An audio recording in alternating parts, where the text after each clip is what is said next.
Gracias, presidenta. Bienvenidos al capítulo 4 del Día de la Infamia. Autor, Carlos Mazón. Miren, cada vez que avanzamos en este pleno se vuelve a repetir lo mismo. Nosotros legislamos por y para las personas y ustedes legislan contra las personas y sin las personas. Pero volvemos a no asombrarnos. Son lo mismo de siempre, haciendo las mismas cosas de siempre. Porque hoy la propuesta esa que ustedes presentan, que no se puede llamar de concordia. Concordia es una, señor Barrachina, concordia es una palabra tan bonita que no puede definir una proposición de ley que contiene tanta y tanta maldad. Tanta maldad. Porque lo único que pretende esa proposición de ley es blanquear un régimen genocida, igualarlo con una democracia. Que a ver, que la República no sería perfecta, señor Llanos, pero fue elegida por los españoles y por las españolas, cosa diferente del régimen franquista. Pero les decía que no nos extraña porque quieren vender también en otras comunidades que es una exigencia del partido de ultraderecha. Mentira. El Partido Popular siempre ha estado aquí, siempre ha estado en contra de las leyes de memoria que hemos aprobado, por cierto, siempre con presidentes del Partido Socialista, siempre ha estado en contra. Es más, en el último programa electoral para las elecciones generales, uno de los puntos era la derogación de la ley de memoria del 2022. No es una exigencia de la extrema derecha. Ustedes son, al final, la extrema derecha, porque esto significa una involución democrática. Y yo me pregunto, ¿por qué desde el 31? ¿Y por qué no desde la monarquía corrupta de Alfonso XIII? Que, por cierto, fue rey en el momento de nacer por la gracia de Dios, como algún otro. ¿O cómo pueden meter en el relato de las violencias y persecuciones a la Segunda República y descartar las barbaridades hechas durante la dictadura de Primo de Rivera, que llegó a suspender la Constitución? ¿O por qué dejar fuera la Inquisición? ¿O los Reyes Católicos? ¿O a los 300 franceses que murieron en las revueltas en Valencia en mayo de 1808? ¿Quieren víctimas? ¿Dónde están las víctimas de los abusos sexuales de la Iglesia Católica? ¿Dónde están? ¿Dónde están? Porque aquí también caben. No. Lo que quieren ustedes es volver a las dos Españas. Y a las dos Españas igualando un régimen democrático como fue la Segunda República, con libertades, con derechos, con garantías jurídicas, una democracia elegida en las urnas, que promovió una Constitución, que promovió el sufragio femenino, la reforma agraria, la reforma educativa, la secularización del Estado. Y ustedes quieren igualarla con un régimen genocida con el franquismo. Y hablan de víctimas de bandos. Es que la República no era un bando. La República no era un bando. La República era la legalidad democrática. Y ni siquiera era un bando los insurrectos. Los insurrectos fueron los golpistas. Y la República, los que defendían la legalidad republicana, no eran un bando, eran los demócratas. Su propuesta legislativa equipara a las víctimas con los asesinos, dignifica a los ejecutores y a los verdugos, ofrece un revisionismo histórico que, por cierto, no es más que un acervo de ensoñaciones individuales propias de la ideología franquista de algún vicepresidente ausente.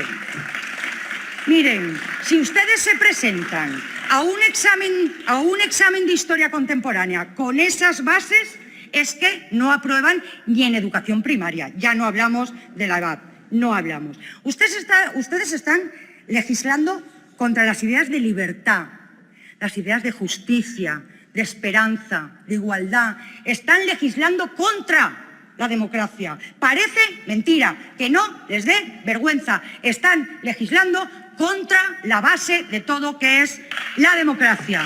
¿Y para qué? ¿Para qué, señores y señoras de Vox? para legitimar un golpe de Estado, para que volvamos a hablar del alzamiento nacional, para que se olvide que Franco se sublevó contra una democracia, para que se olviden los miles de asesinatos, de torturados, de encarcelados, a las mujeres violadas, a los bebés robados, a los exiliados. Hablan de sus víctimas y nuestras víctimas. Señor Barrachina, señor Llanos, la muerte y las víctimas es penoso para todos, pero la gran diferencia es que hubieron víctimas en la guerra civil y víctimas en la dictadura que ustedes no quieren reconocer. Y la gran diferencia es que las víctimas del bando de los exaltados están enterrados donde sus familias han querido, con sus nombres y sus lápidas. Y las víctimas que defendieron la democracia siguen en cunetas y en fosas comunes. Y es lo que ustedes quieren paralizar. Legislan lo más grande. Legislan contra las medidas que buscan la no repetición de las barbaries del dictador en tiempo de paz. Legislan contra la convivencia. Legislan contra el pluralismo político, contra los derechos humanos, contra la paz, contra la igualdad, contra las familias y a favor de mantener los monumentos que ensalzan a los caídos por Dios y por España. ¡Ole! ¡Ole! Eso es. A ver, no nos extraña, porque además aquí hay varios ideólogos. Ya dijo Abascal, y estas palabras las podía repetir perfectamente hoy Feijóo, que eran la voz de aquellos que tuvieron a sus padres en el bando, yo voy a decir, sublevados. Ellos dijeron bando nacional. Claro. ¿Y por qué se enfadan? Porque no han renunciado nunca a ser los herederos del franquismo y se enfadan porque es que el ideólogo y fundador de su partido fue aquel ministro de Franco llamado Manuel Fraga. Es que estamos en lo mismo. Pero nunca tuvieron la desvergüenza de plasmarlo en un texto legislativo, porque necesitaban algún amiguito del alma que les acompañara en la fechoría. Pero ojito con eso, porque ya ven cómo resultan los amiguitos. Los nombras testaferros y te traicionan para salvar el pellejo. Ustedes han asumido el relato franquista, pero como ya les dije una vez, se arrepentirán. Ustedes piden respeto, pero no lo practican. Empiezan quitando placas en casas de la cultura y acaban borrachos debajo de los pasos de la Semana Santa. ¿Qué respeto pueden pedir ustedes? Pidan protección a la Mare de Déu del Cel y a Jesús, porque lo van a necesitar. Ni una confesión grupal les va a eximir de sus pecados. Señor Llanos, con la Iglesia hemos topado. Las víctimas de los abusos sexuales no son presuntas, están confirmadas, pero con la Iglesia hemos tocado. Usted habla de víctimas, de las víctimas de todas. ¿Ya se ha enterado cuando se formó el Frente Popular? ¿O todavía está buscando las víctimas del Frente Popular? Como dijo el otro día, ya ha empezado a estudiar un poquito de historia y ya podemos hablar un poquito más en serio. Dice, la guerra entre hermanos. No, señor Llanos. Esta guerra no fue entre hermanos, esto fue el preludio de la guerra mundial, porque si hubiera sido entre hermanos, igual estábamos hablando de otra cosa. Si no hubieran entrado los nazis, igual estábamos hablando de otra cosa. No vuelva a decir la guerra entre hermanos, porque los hermanos, señor Ales, no le estoy hablando a usted. La guerra entre hermanos es una falacia que nos quiso vender la dictadura, que nos enseñó a todos los estudiantes, y hasta que no llegó el Partido Socialista y aprobó una ley de memoria no supimos realmente la historia. Porque ustedes hablan de un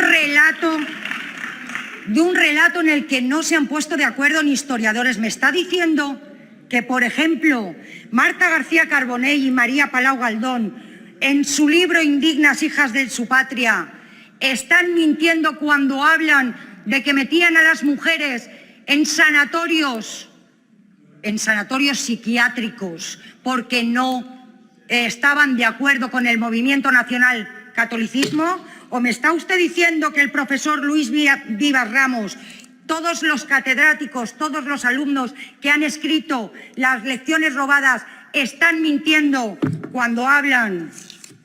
Por ejemplo, Franco ganó la guerra y justo en ese momento empezó el maquillaje. La propaganda se puso a toda máquina porque había que convencer a la población de que el golpe de Estado y la guerra habían sido necesarios. Eso es lo que usted está defendiendo. Y mire, no hay relato, el dato siempre mata al relato. Y aquí los datos matan su relato. ¿Sabe lo que le digo? Que yo sé que no le voy a convencer. Le digo lo que Unamuno. Usted ganará, pero no tiene la razón. Es más, yo hoy aquí, sí, tengo el honor de ser la representante del Grupo Socialista que defiende la posición en contra de esta vergüenza. Pero también tengo el honor de ser la voz de los exiliados, de sus mujeres que sacaron adelante a las familias sin sus maridos, a sus hijos que crecieron sin ellos, a los bebés robados que fueron arrancados de las entrañas de sus madres, a los fusilados, a las mujeres rapadas, a las mujeres señaladas, a las internadas en psiquiátricos por no comulgar con ellos. Soy la voz de los torturados y de las torturadas. Soy la voz de los que yacen en cunetas, también de los de Paracuellos, porque allí hay víctimas de los sublevados y de los republicanos que metió Franco para hacer más honor a su pura funeraria. Soy la voz de los huérfanos, soy la voz de los secuestrados, soy la voz de los obligados a hacer con trabajos forzosos la... Señorías, siga, señora Caballero. Soy la voz de los que obligaron a hacer, mediante trabajos forzados, la tumba para el dictador. Sí, también, porque la diferencia entre los cadáveres que llenaron esa tumba, los de los sublevados y los del bando de la República, la diferencia es que los que defendieron la República iban en cajas de 10 en 10, de 10 en 10. Hoy, señores y señoras, señorías, hoy soy la voz de la libertad, de la justicia y de la democracia. Por eso os digo, diputados, diputadas, mostremos a las personas que fueron represaliadas, que de esas personas ahora mismo podemos tener la libertad, la justicia y la igualdad. Muchas gracias.